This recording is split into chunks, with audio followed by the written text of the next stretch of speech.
രാത്രി ഈ കൂട്ടായ്മയിൽ പങ്കെടുക്കുന്ന എല്ലാവരും വളരെ ശ്രദ്ധയോടെ ഇരിക്കണം.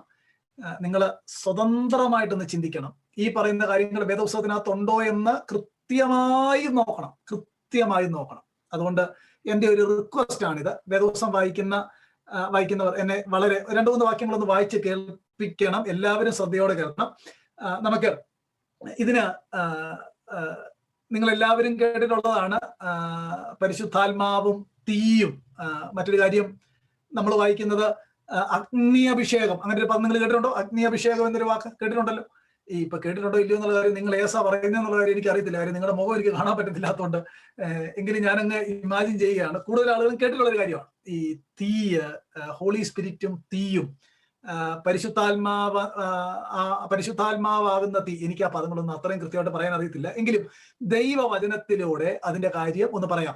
ഞാൻ എന്നെ 1-2 വാക്യങ്ങൾ വായിച്ച് കേൾപ്പിക്കണം. ആരംഭമായിട്ട് ഈ വിഷയം നമ്മൾ വിശദീകരിക്കാനായിട്ട് പോകുന്നത് ചില വാക്യങ്ങളിലൂടെയാണ്. പ്രത്യേകിച്ച് ന്യൂ ടെസ്റ്റ്മെന്റ് ആണ്.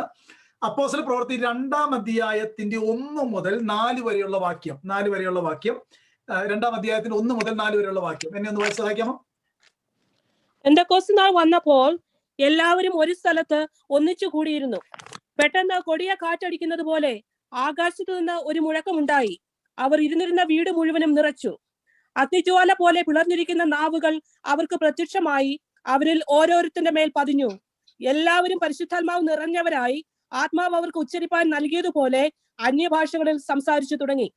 മതി, നമുക്ക് ആ വാക്യത്തിലേക്ക് വരാം. അതിനു മുമ്പ് മത്തായി സുവിശേഷം 3-ാമത്തെ അധ്യായം.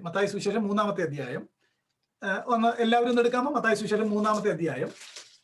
3-ാമത്തെ അധ്യായത്തിന്റെ 7-ാമത്തെ വാക്യം ഒന്ന് വായിക്കാമോ? ആദ്യം 7-ാമത്തെ വാക്യം, 3-ന്റെ 7. തന്റെ സ്നാനത്തിനായി പരീശരിലും സദൂക്യരിലും പലർ വരുന്നത് കണ്ടാറേ അവൻ അവരോട് പറഞ്ഞത്, സർപ്പസന്തതികളെ, വരുവാനുള്ള കോപത്തെ ഒഴിഞ്ഞും ഓടിപ്പോകുവാൻ നിങ്ങൾക്ക് ഉപദേശിച്ചു തന്നതാ. മാനസാന്തരത്തിന് 10-11 വാക്യം, 10-11-12 വാക്യം ഒന്ന് വായിക്കാമോ? ഇപ്പോൾ തന്നെ വൃക്ഷങ്ങളുടെ ചുവട്ടിന് കോടാരി വെച്ചിരിക്കുന്നു. നല്ല ഫലം കായ്ക്കാത്ത വൃക്ഷമെല്ലാം വെട്ടി തീയിൽ ഇട്ട് കളയുന്നു.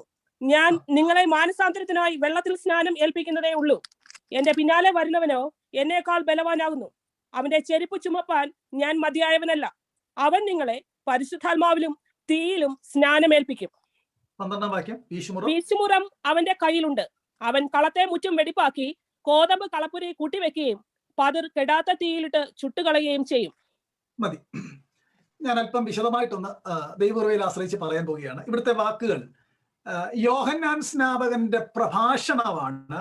മാത്യു ചാപ്റ്റർ 3 യോഹന്നാൻ സ്നാപകന്റെ പ്രഭാഷണം. യേശു പറയുന്നതല്ല, യോഹന്നാൻ പറയുന്നതാണ്. അവിടെ പരിശുദ്ധാത്മാവ് കൊണ്ടും അല്ലെങ്കിൽ പരിശുദ്ധാത്മാവിലും തീയിലും സ്നാനം കഴിപ്പിക്കും എന്നാണ് വായിച്ചത്. പരിശുദ്ധാത്മാവിലും തീയിലും സ്നാനം കഴിപ്പിക്കും.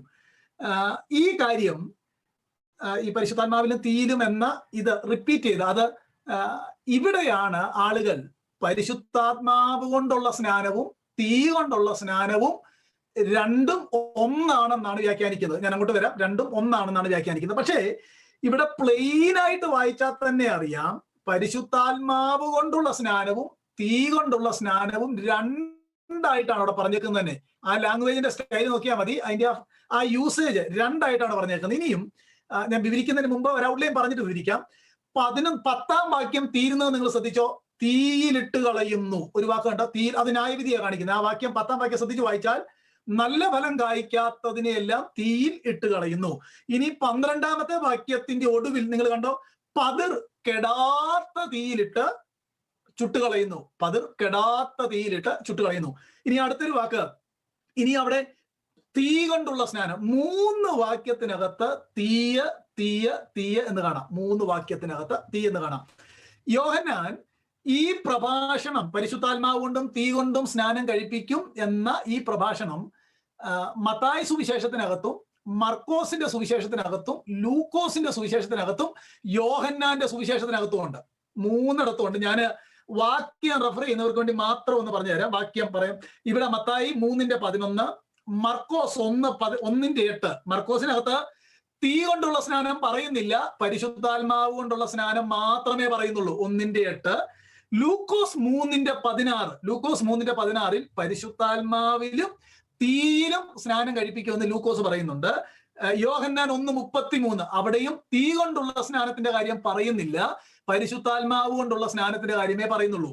ഇപ്പൊ ഞാൻ പറഞ്ഞ മത്തായി 3, മർക്കോസ് 1, ലൂക്കോസ് 3, യോഹന്നാൻ 1, ഈ 4 സുവിശേഷകന്മാരിൽ മത്തായിയും ലൂക്കോസുമാണ് പരിശുദ്ധാത്മാവിലും തീയിലും സ്നാനം കഴിപ്പിക്കുമെന്ന് പറഞ്ഞേക്കുന്നത്.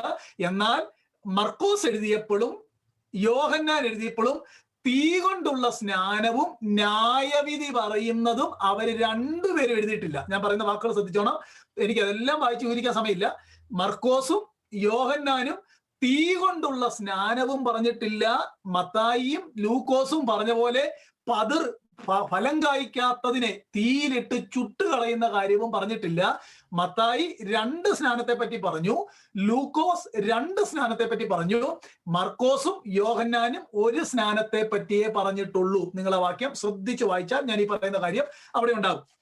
ഇനിയും ഇവിടെ നമ്മൾ വായിച്ചൊരു വാക്ക് കണ്ടോ, പരിശുദ്ധാത്മാവിലും തീയിലും സ്നാനം കഴിപ്പിക്കും. 2 കാര്യം ഒരുമിച്ച് പറഞ്ഞേക്കുകയാണ്. ഇത് വേദപുസ്തകത്തിന്റെ ആ എഴുത്തിന്റെ ഒരു പ്രത്യേകതയാണ്. ഞാൻ 2-3 വാക്യം കാണിച്ചു തരാം. നമുക്കറിയാവുന്ന ഒരു വാക്യം, എല്ലാവർക്കും അറിയാവുന്ന ഒരു വാക്യം ഞാൻ പറയാം.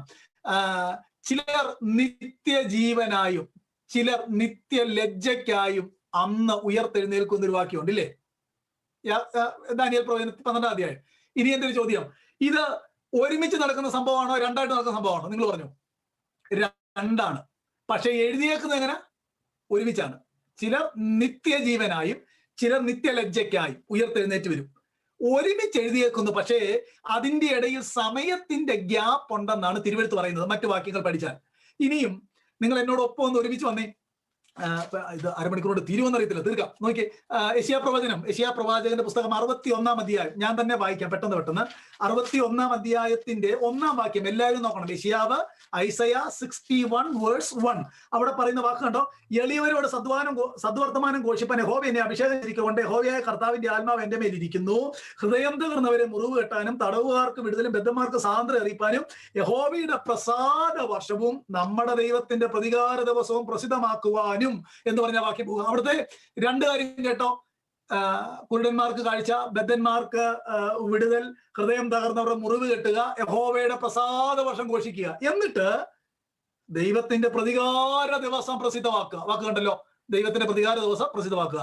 ഈ കാര്യമാണ് ലൂക്കോസിന്റെ സുവിശേഷം 4-ാം അധ്യായത്തിനകത്ത് യേശു കർത്താവ് നസ്രയത്തിലെ പള്ളിയിൽ പ്രസംഗിക്കാൻ നേരത്തെ വാക്യം. ലൂക്കോസ് 4-ന്റെ-18 വാക്യം. യെശയ്യാ 61-ന്റെ-1-ാം വാക്യമാണ് യേശു പ്രസംഗിക്കുന്നത്. ആദ്യത്തെ യേശുവിന്റെ പ്രസംഗമാണ്.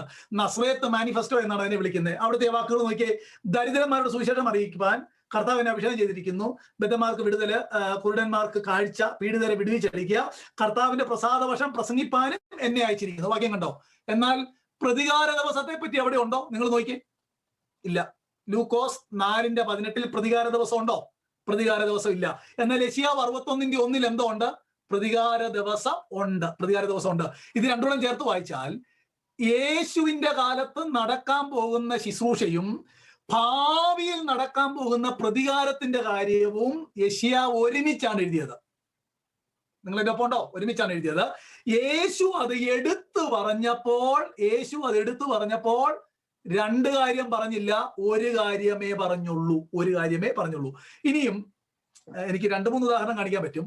യോവേൽ പ്രവാചകന്റെ പുസ്തകത്തിനകത്ത് നമുക്ക് എല്ലാവർക്കും അറിയാവുന്ന വാക്യമാണ്. യോവേൽ പ്രവാചകന്റെ പുസ്തകത്തിനകത്ത് ഹോശയ, യോവേൽ, ആമോസ്, അറിയാമല്ലോ അല്ലെ? ഹോശയ, യോവേൽ പ്രവാചകന്റെ പുസ്തകത്തിനകത്ത് 2-ാം അധ്യായത്തിനകത്ത് 28 മുതൽ 30 വരെ വായിച്ചാൽ അവിടെ സകല ജഡത്തിന്മേലെ എന്റെ ആത്മാവിനെ പകരുമെന്ന് പറഞ്ഞിട്ട് അതിന്റെ 30-ാമത്തെ വാക്യം, ഞാൻ ആകാശത്തിലും ഭൂമിയിലും അത്ഭുതങ്ങളെ കാണിക്കും, രക്തവും തീയും പുകത്തൂണും തന്നെ. വാക്യം കണ്ടല്ലോ. ഇനി എന്റെ ചോദ്യം, ഈ വാക്യം തന്നെയാണ് പത്രോസ് പെന്തക്കോസ്ത് നാളിൽ പ്രസംഗിക്കുന്നത്, റൈറ്റ്? ഈ വാക്യം തന്നെയാണ്.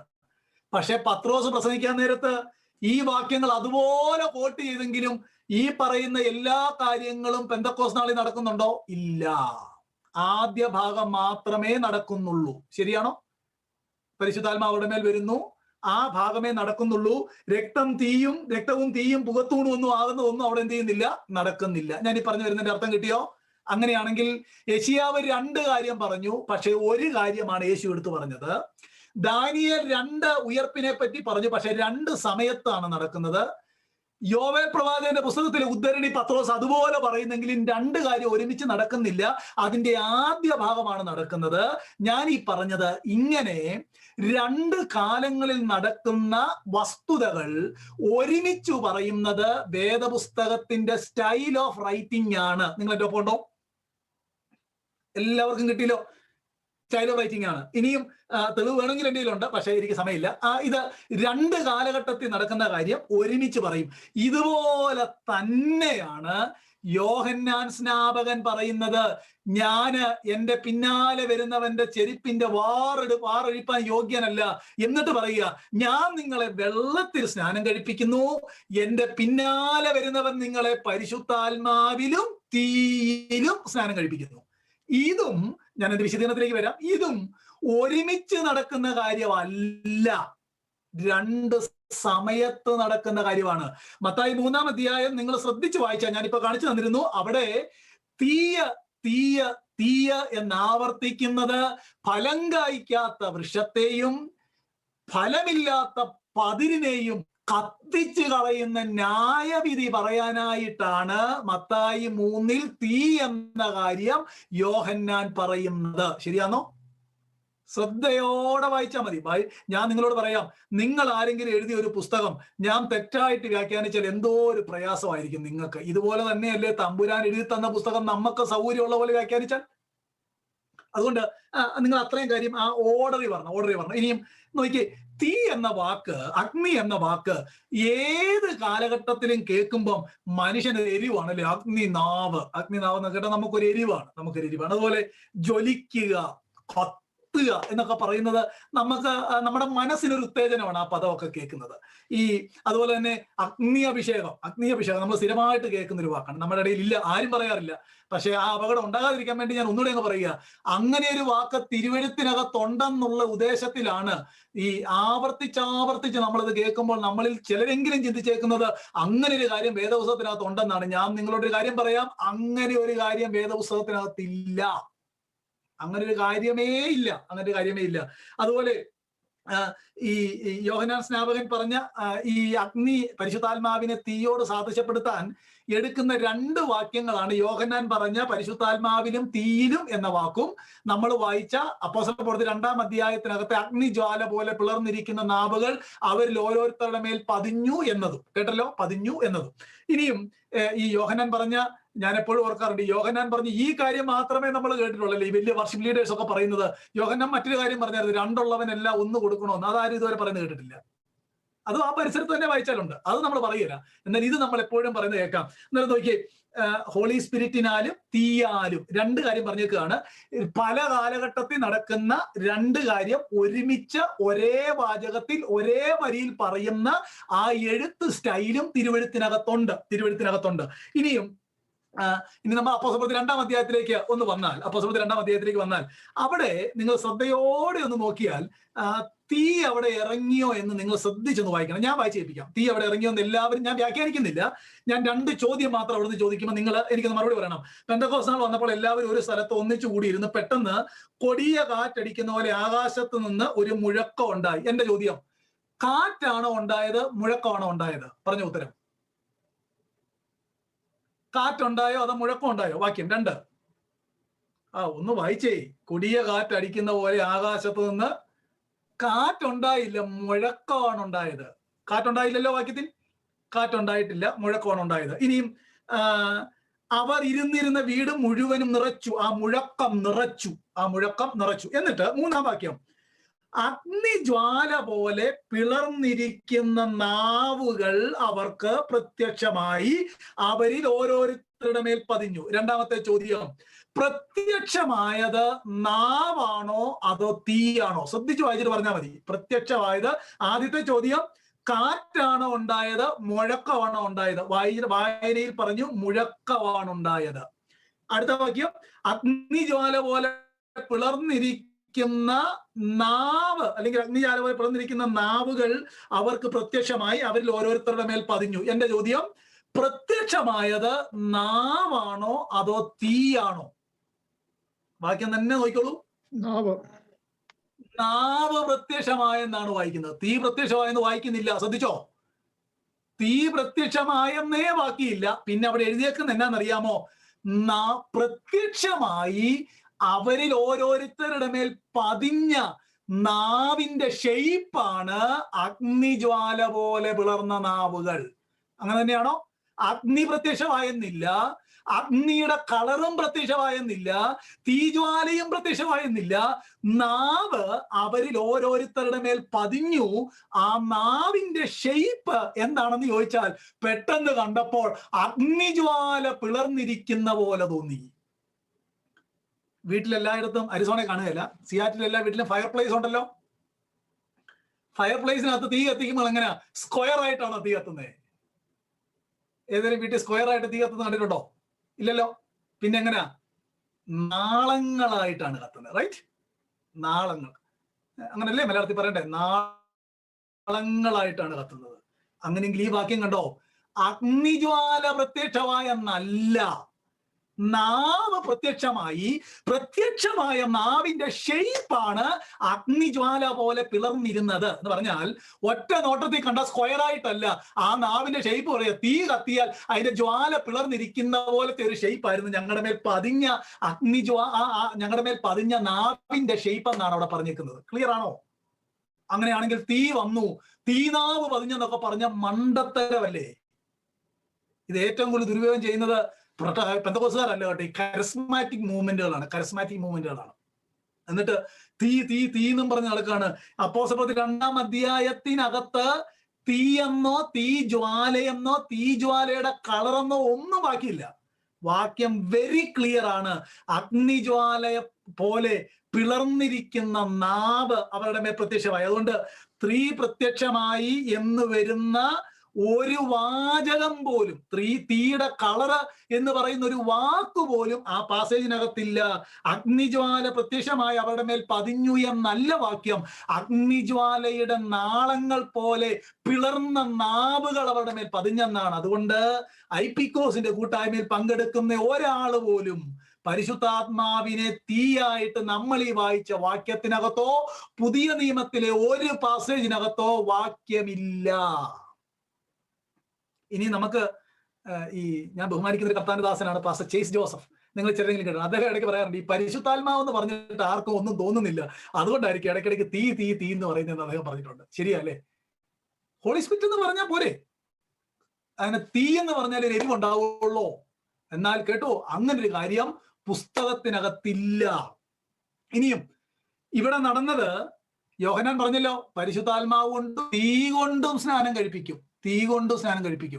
ഇവിടെ നടന്നത് തീ കൊണ്ടുള്ള സ്നാനമല്ല, പരിശുദ്ധാത്മാവ് കൊണ്ടുള്ള സ്നാനമാണ് എന്നതിന് മറ്റൊരു തെളിവ് 1-ാം അധ്യായത്തിന്റെ 5-ാം വാക്യം ഒന്ന് വായിക്കാമോ? അപ്പോസ്തലപ്രവൃത്തി 1:5 എന്നെ ഒന്ന് വായിച്ചത് വായിക്കാമോ പെട്ടെന്ന്? യോഹന്നാൻ വെള്ളം കൊണ്ട് സ്നാനം കഴിപ്പിച്ചു, നിങ്ങൾക്കോ ഇനി ഏറെ നാൾ കഴിയും മുമ്പേ പരിശുദ്ധാത്മാവ് കൊണ്ട് സ്നാനം ലഭിക്കും എന്ന് കൽപ്പിച്ചു. ഇത് നമ്മുടെ കർത്താവ് പറഞ്ഞ വാക്യം കേട്ടോ, ഇത് നമ്മുടെ കർത്താവ് പറഞ്ഞ കാര്യമാണ്. ഇവിടെ കർത്താവ് യോഹന്നാൻ പറഞ്ഞ കാര്യം എടുത്തു പറഞ്ഞപ്പോ എന്തുകൊണ്ടാ നിങ്ങൾക്ക് ഏറെ നാൾ കഴിയും മുമ്പ് തീ കൊണ്ടുള്ള സ്നാനം ലഭിക്കുമെന്ന് പറയാഞ്ഞേ? യേശുവിന് തെറ്റുപറ്റിയതാണോ? അല്ല.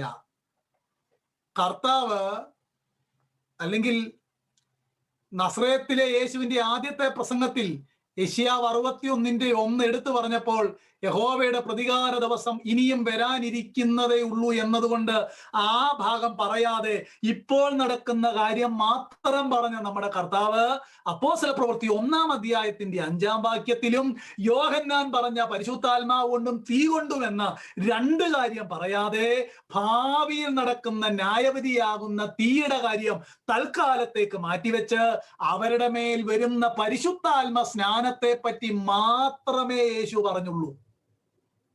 ക്ലിയറാണോ? എന്ത് വിശദീകരണം വേണമെങ്കിലും എന്നോട് ചോദിക്കണം. ഞാൻ ഇത് ഒരിക്കലും നമ്മുടെ കൂട്ടായ്മ പറയണമെന്ന് ഓർത്തല്ല, പക്ഷെ കഴിഞ്ഞ 1-2 ആഴ്ചകളായിട്ട് എൻ്റെ ഹൃദയത്തിന് അല്പം പ്രയാസം ഉണ്ടായി.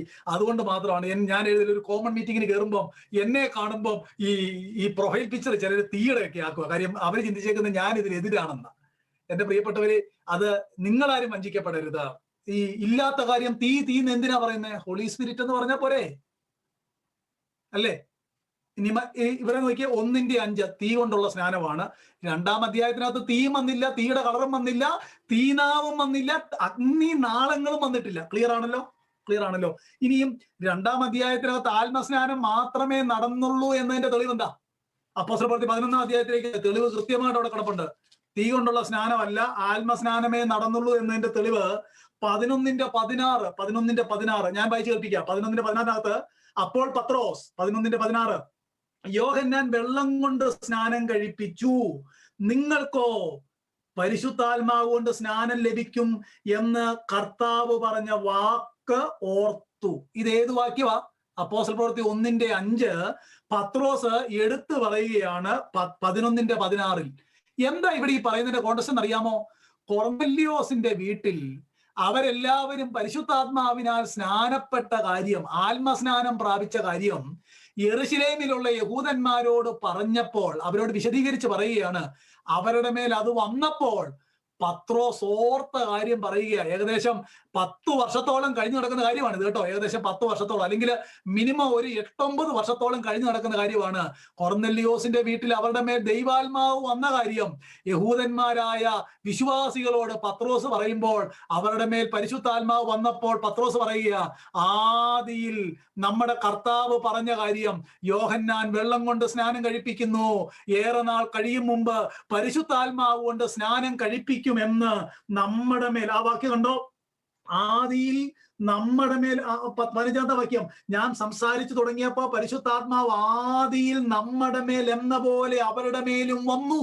ആദിയിൽ പത്രോസിന്റെ മേൽ വന്നത് എവിടെ വെച്ചാ? ആക്ട്സ് ചാപ്റ്റർ 2 അല്ലേ?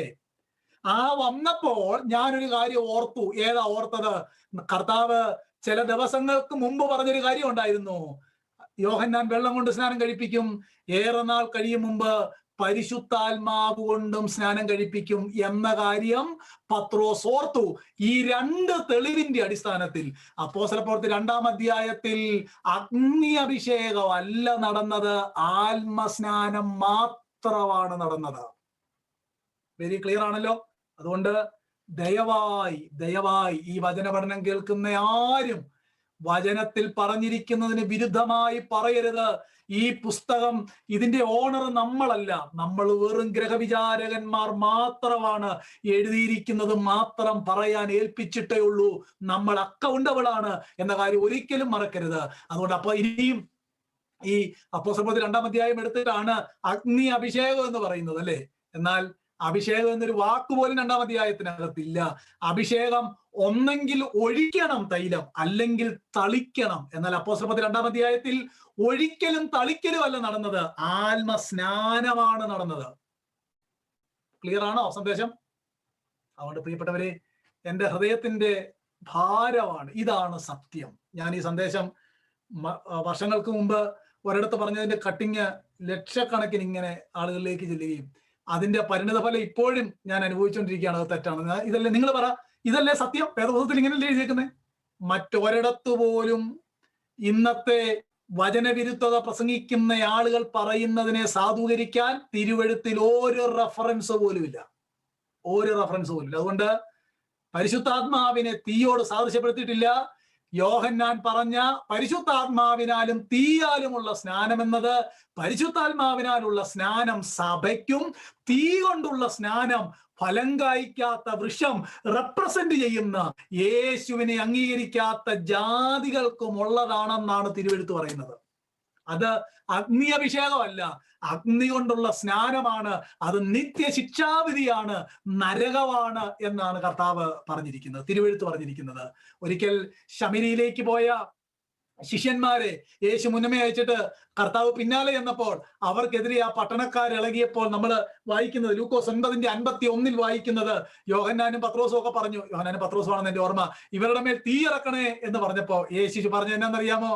നിങ്ങൾ ഏതാത്മാവിന് അധീന. അങ്ങനെങ്കിൽ ഈ തീ ഇറക്കണം എന്ന് പറയുന്നവരോട് എന്റെ ചോദ്യം, നിങ്ങൾ ഏതാത്മാവിന് അധീനർ? ഹോളി സ്പിരിറ്റിന് അങ്ങനെ ഒരു സാദൃശ്യം ഇല്ല, തീയോട് സാദൃശ്യപ്പെടുത്തിയിട്ടില്ല. അപ്പോസ്തലപ്രവൃത്തി 2-ാം അധ്യായത്തിൽ ആത്മസ്നാനമാണ് നടന്നത്, തീ കൊണ്ടുള്ള സ്നാനം അല്ല നടന്നത്. 2 തെളിവ് നമ്മൾ കണ്ടു. യോഹന്നാൻ പറഞ്ഞത് 2 കാലഘട്ടത്തിൽ നടക്കേണ്ട കാര്യമാണ്. അതുകൊണ്ടാണ് യേശു അത് എടുത്തു പറഞ്ഞപ്പോൾ 2 കാര്യം പറഞ്ഞില്ല, 1 കാര്യമേ പറഞ്ഞുള്ളൂ. യെശയ്യാവ് പറഞ്ഞത് 2 കാലഘട്ടത്തിൽ നടക്കേണ്ട കാര്യമാണ്. യേശു അത് എടുത്തു പറഞ്ഞപ്പോൾ 61-ന്റെ 1 മാത്രമേ പറഞ്ഞുള്ളൂ. സെക്കൻഡ് പാർട്ട് യേശു പറഞ്ഞില്ല. ഇത് വേദപുസ്തകത്തിന്റെ എഴുത്തിന്റെ പ്രത്യേകതയാണ്. ഒറ്റ വാചകത്തിൽ ചിലപ്പോൾ ഒരുപക്ഷെ പല അനുഭവങ്ങളൊക്കെ നമുക്കുണ്ടായി കാണും. ദൂതന്മാരുടെ കാവലോ, അഗ്നി എന്താ പറയുക, മതിൽ പോലെ ദൈവം ഇറങ്ങി നിന്നതോ, അതൊക്കെ ആരുടെ അനുഭവത്തെ ഞാൻ ഖണ്ഡിക്കാനായിട്ടില്ല. പക്ഷേ തിരുവെഴുത്തിനകത്ത് അങ്ങനെ ഒരു സാദൃശ്യമില്ല എന്നത് ക്ലിയർ ആയിട്ട് ഞാൻ നിങ്ങളോട് പറഞ്ഞിട്ടുണ്ട്. ഇനി 2-ാം അധ്യായം വായിക്കുമ്പോൾ 2 ചോദ്യം. കാറ്റാണോ കേട്ടത്, മുഴക്കമാണോ കേട്ടത്? കാറ്റല്ല, മുഴക്കമാ. 2, നാവാണോ കണ്ടത്, തീയാണോ കണ്ടത്? നാവാണ് കണ്ടത്. നാവാണോ പതിഞ്ഞത്, തീയാണോ പതിഞ്ഞത്? നാവാണ് പതിഞ്ഞത്. നാവിന് തീയുടെ നിറവുമില്ല. ആ പിളർന്ന തീനാളങ്ങളുടെ ഷെയ്പ്പായിരുന്നു, രൂപമായിരുന്നു അവരുടെ മേൽ പതിഞ്ഞ നാവിന് എന്നാണ് ആ പാസേജിന്റെ അർത്ഥം. അതുകൊണ്ട് അപ്പോസ്തലർ 2-ാം അധ്യായത്തിനകത്ത് അങ്ങനെ ആ വലിയ മുഴക്കവും അഗ്നിജ്വാല പോലെ പിളർന്നിരിക്കുന്ന നാവുകളും ഒക്കെ അവരുടെ മേൽ പതിഞ്ഞത് എന്തുകൊണ്ടാണെന്നറിയാമോ? അതിന്റെ പശ്ചാത്തലം ഇത്രയേ ഉള്ളൂ. അവരുടെ നേതാവ് യേശു കർത്താവ് മരിച്ചിരുന്നു. അവര് വളരെ ഭയപ്പെട്ടാണ് ഇരിക്കുന്നത്. ഉയർത്തെഴുന്നേറ്റിട്ടും അവരുടെ ആ ചഞ്ചലപ്പൊന്നും മാറിയില്ല. അവര് മാളിക മുറിയിൽ ഒറ്റയ്ക്കിരിക്കുന്നു. ദേവാലയത്തിന്റെ അടുത്ത മണ്ഡപത്തിൽ ഒരുമിച്ച് കൂടുന്നു. അവരെ ധൈര്യപ്പെടുത്താനായിട്ട് ആത്മാവിന്റെ ആഗമനം, ഇനാഗുരേഷൻ നടന്നിടത്താണ് ആ നിലയിലുള്ള ദൈവപ്രവൃത്തിയുടെ മറ്റ് പ്രകടമായ തെളിവുകൾ കണ്ടത്. പിന്നീട് ഒരിടത്തും നമ്മൾ അങ്ങനെ വായിക്കുന്നില്ല. അന്ന് അവരെ ബലപ്പെടുത്തി ശുശ്രൂഷയ്ക്കാക്കുക എന്നത്, അങ്ങനെ ഒരു സംഭവം അവിടെ നടക്കേണ്ടത് അത്യന്താപേക്ഷിതമായതുകൊണ്ട് തമ്പുരാൻ ചെയ്തതാണത്. എന്റെ കേൾവിക്കാർക്ക് ഒരുവിധം പറഞ്ഞ് മനസ്സിലാക്കി തരാൻ കഴിഞ്ഞു എന്നാണ് ഞാൻ വിചാരിക്കുന്നത്. ഇനിയും തീയായിട്ട് സാദൃശ്യപ്പെടുത്തിയേക്കുന്ന എന്തിനെയാണെന്നറിയാമോ? ദൈവവചനത്തെയാണ്. അത് നേരിട്ട് വാക്യമുണ്ട്. നമുക്കറിയാവുന്ന ഒരു വാക്യം ഞാനങ്ങ് പറയാം. യെരമ്യാ പ്രവാചകന്റെ പുസ്തകം 23-ാം അധ്യായം 29-ാമത്തെ വാക്യം അറിയാവുന്ന വാക്യ. ആ വാക്യം ഇങ്ങനാണ്: ദൈവത്തിന്റെ വചനം തീ പോലെയും പാറയെ തകർക്കുന്ന ചുറ്റിക പോലെയും. നോക്കിയേ, നേരിട്ട് പറഞ്ഞേക്കുക, തീ പോലെ. ദൈവവചനത്തെയാണ് സാദൃശ്യപ്പെടുത്തിയിരിക്കുന്നത്. എന്റെ ധ്യാനത്തിങ്കൽ തീ കത്തി. അതുവരെ നമുക്ക് ദൈവവചനം കൊണ്ടുവരാം. എമ്മോസിലേക്ക് പോയ ശിഷ്യന്മാരോട് നമ്മുടെ കർത്താവ് തിരുവെഴുത്തുകളെ വിവരിച്ചു കൊടുത്തപ്പോൾ ലൂക്കോസിന്റെ സുവിശേഷം 24:32 നമ്മൾ വായിക്കുന്നത് അവരുടെ ഉള്ളം കത്തിക്കൊണ്ടിരുന്നു എന്നാണ്. അന്നേരം നോക്കൂ, ഹോളി സ്പിരിറ്റിനെ അല്ല തീയായിട്ട് സാദൃശ്യപ്പെടുത്തി പറഞ്ഞിരിക്കുന്നത് ദൈവവചനത്തെയാണ്. അതുകൊണ്ടല്ലേ പ്രിയപ്പെട്ടവരെ, ദൈവവചനം കേൾക്കുന്നിടത്താണ് പാപത്തിന്റെ കയറുകളൊക്കെ കത്തി മാറുന്നത്. ദൈവവചനം പ്രഘോഷിക്കപ്പെടുന്നിടത്താണ് പിശാചിന്റെ ബന്ധനങ്ങൾ അഴിഞ്ഞു മാറുന്നത്. ദൈവവചനത്തെയാണ് സ്ത്രീയോട് സാദൃശ്യപ്പെടുത്തിയിരിക്കുന്നത്. അതുകൊണ്ട് ഫയർ കോൺഫറൻസ് എന്ന് പറഞ്ഞാൽ ഏതാണെന്നറിയാമോ? ദൈവവചനം പ്രസംഗിക്കുന്ന യോഗമാണ് ഫയർ കോൺഫറൻസ്.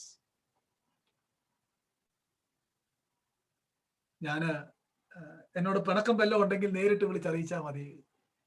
ഇത് പറയാൻ ഞാൻ നിർബന്ധിതനായതാണ്, ഒരിക്കലും ഓർത്തല്ല. ഇങ്ങനെ പറയണമെന്ന് ഞാൻ ഓർത്തല്ല. കാര്യം, ഞാൻ ഓരോ സന്ദേശം പബ്ലിക്ക് പറയുമ്പോൾ സ്നേഹിതര് കൂടുകയല്ല, പിണങ്ങുന്നവർ കൂടുകയാണ്. എന്താണെന്ന് അറിയില്ല. അതുകൊണ്ട് ഞാൻ ഈ പറഞ്ഞത് വ്യക്തമായി എന്ന് ഞാൻ മനസ്സിലാക്കുന്നു, എന്ന് ഞാനങ്ങ് വിചാരിക്കുകയാണ്. എനിക്ക് മനസ്സിലായി, നിങ്ങൾക്കും മനസ്സിലായി എന്ന് വിചാരിക്കുന്നു. കർത്താവ് നിങ്ങളെ സഹായിക്കട്ടെ. ഒന്ന് റീകളക്ട് ചെയ്യാമോ മുഴുവൻ? ഒരേ കാര്യം 2 കാലത്ത് നടക്കേണ്ട കാര്യം ഒരുമിച്ച് പറഞ്ഞിട്ടുണ്ട്. പല തെളിവുണ്ട്. നൂറ്റാണ്ടുകളുടെ ഗ്യാപ്പ് തമ്മിലുണ്ട്. യേശു എടുത്തു പറഞ്ഞപ്പോൾ തന്റെ ശുശ്രൂഷയുടെ കാര്യം പറയുന്നിടത്ത് പ്രതികാര ദിവസം പറയുന്നില്ല. കാര്യം അതിപ്പോ നടക്കുന്നല്ല. ആത്മസ്നാനവും അഗ്നിസ്നാനവും യോഹന്നാൻ പറഞ്ഞത് നമ്മുടെ കർത്താവ് എടുത്തു പറഞ്ഞപ്പം 2ഉം പറഞ്ഞില്ല, 1 പറഞ്ഞുള്ളൂ. 1 നടന്നുള്ളൂ എന്നും പത്രോസ് തന്റെ സാക്ഷ്യത്തിലൂടെ ആദിയിൽ നമ്മുടെ മേൽ വന്ന പോലെ അവരുടെ മേലും വന്നപ്പോൾ നമ്മുടെ കർത്താവ് പറഞ്ഞ കാര്യം ഓർത്തു. ഏതാ? യോഹന്നാൻ വെള്ളം കൊണ്ട് സ്നാനം കഴിപ്പിക്കുന്നു, ഏറെ നാൾ കഴിയും മുമ്പ് നിങ്ങൾക്ക് പരിശുദ്ധാത്മാവ് കൊണ്ട് സ്നാനം ലഭിക്കും എന്ന് നമ്മുടെ കർത്താവ് പറഞ്ഞ വാക്ക് ഞങ്ങൾ ഓർത്തു. അതുകൊണ്ട് അഗ്നിജ്വാല പോലെ പിളർന്ന നാവുകൾ പ്രത്യക്ഷമായി. അഗ്നി പ്രത്യക്ഷമായില്ല, ജാല പ്രത്യക്ഷമായില്ല, പിളർന്നിരിക്കുന്ന ഷേപ്പിലുള്ള നാവ് പ്രത്യക്ഷമായി. കാറ്റ് അവിടെ അടിച്ചില്ല, മുഴക്കമാണ് ഉണ്ടായത്. ഇതെല്ലാം അവരെ ധൈര്യപ്പെടുത്താൻ ആവശ്യമായിരുന്നു. അഗ്നി അഭിഷേകം ആണെങ്കിൽ, അപ്പോസ്തലർ 2-ാം അധ്യായത്തിൽ നടന്നത് അഗ്നി അഭിഷേകമാണെങ്കിൽ, അഭിഷേകം തളിക്കലോ ഒഴിക്കലോ ആണ്. എന്നാൽ 2-ാം അധ്യായത്തിൽ സ്നാനമാണ് നടന്നത്. അതുകൊണ്ട് അഗ്നി അഭിഷേകവുമായിട്ട് തിരുവെഴുത്തിന് ഒരു ബന്ധവുമില്ല. അന്നൊരു സ്നാനം രക്ഷിക്കപ്പെടാത്തവർക്ക് നടക്കും. അത് നിത്യ ശിക്ഷാവിധിയാണ്. അതാണ് യോഹന്നാൻ പറഞ്ഞത്, ഈ ഫലം കായ്ക്കാത്തതെല്ലാം തീയിലിട്ട് ചുട്ടുകളയും, തീയിലിട്ട് ചുട്ടുകളയും, പതിര് കെടാത്ത തീയിലിട്ട് ചുട്ടുകളയും. അതുകൊണ്ട് ദൈവവചനമാണ് തീയായിട്ട് പറഞ്ഞിരിക്കുന്നത്. അത് നമ്മുടെ ഉള്ളത്തെ കത്തിക്കട്ടെ. ദൈവത്തിന് ഇഷ്ടമില്ലാത്തതെല്ലാം കത്തിച്ചാമ്പലാകട്ടെ. കർത്താവിന് ഇഷ്ടമുള്ളതെല്ലാം ദൈവവചനത്താൽ നമ്മുടെ ഉള്ളിൽ ജ്വലിക്കട്ടെ. ദൈവത്തിന് പ്രസാദകരമായ പരിശുദ്ധാത്മാവിനാൽ നിറഞ്ഞ ഒരു ക്രിസ്ത്യ ജീവൻ നയിപ്പാൻ ദൈവം നമ്മളോട് കരുണ കാണിക്കട്ടെ എന്ന പ്രാർത്ഥനയോടെ ഞാൻ